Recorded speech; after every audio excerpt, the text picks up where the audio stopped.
Misconception sa akin is bakla ako. Straight talaga ako, guys. Misconception sa akin ng mga tao is sobrang saya kong tao, na sobrang dami kong kaibigan, at sobrang stable ko na sa life. Sana marami akong kaibigan na masasabihan ng mga problema ko. Kasi yung ibang tao, iniisip nila sa akin na, ay, okay naman ako, ay, ang busy kong tao. No one bothered to check up on me.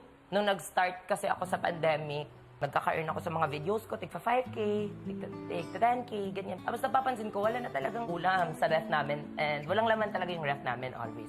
So, okay, ako na bahala sa grocery ngayon, ako na bahala sa kuryente, ganyan. Sobrang little things lang, hanggang sa palaki ng palaki, hanggang sa may opportunity ako dito sa Manila, doon pala magsisimula yung problem ko sa family ko. One day, mag-call sa akin yung parents ko, tapos sasabihin na makukulong na papa ko. So, bakit?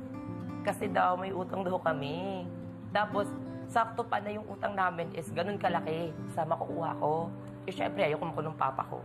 Kaya, binigay ko. Tapos, nangutang ako. Doon na nag-start yung utang chronicles ko.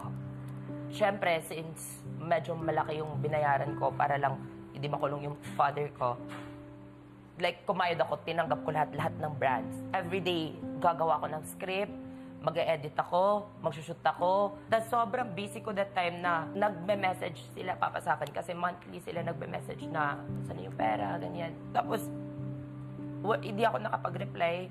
Doon ko unang natanggap yung unang message ng papa ko sa akin na grabe ka magpasarap dyan sa buhay mo dyan. Kaya mong makita yung parents mo na naghihirap.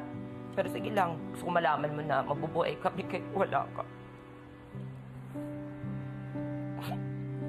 Sobrang sakit sa akin nun kasi ginawa ko doon para sa kanila.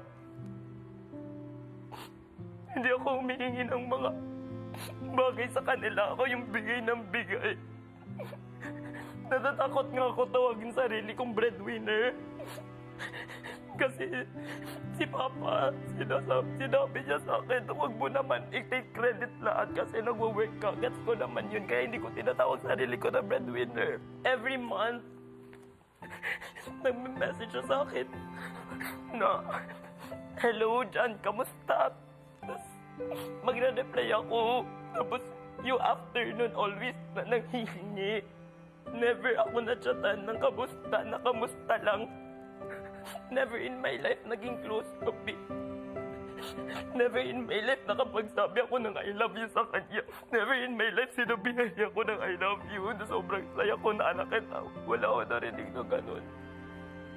Kaya, ayun, gusto ko talaga na sumali dito kasi hindi lang dream ko sa sarili ko na gusto kong maging kauna-una ang LGBT representation sa Big Four. Pero talaga mostly para talaga sa pamilya ko. Gusto kong malaman nila na sobrang mahal na mahal ko sila. Na sobrang mahal kita pa. I'm doing everything for you. Kahit wala man tong PBB or meron, gusto ko lang no, magiging okay kami ng papa ko kasi parang buong buhay ko to binibit-bit na.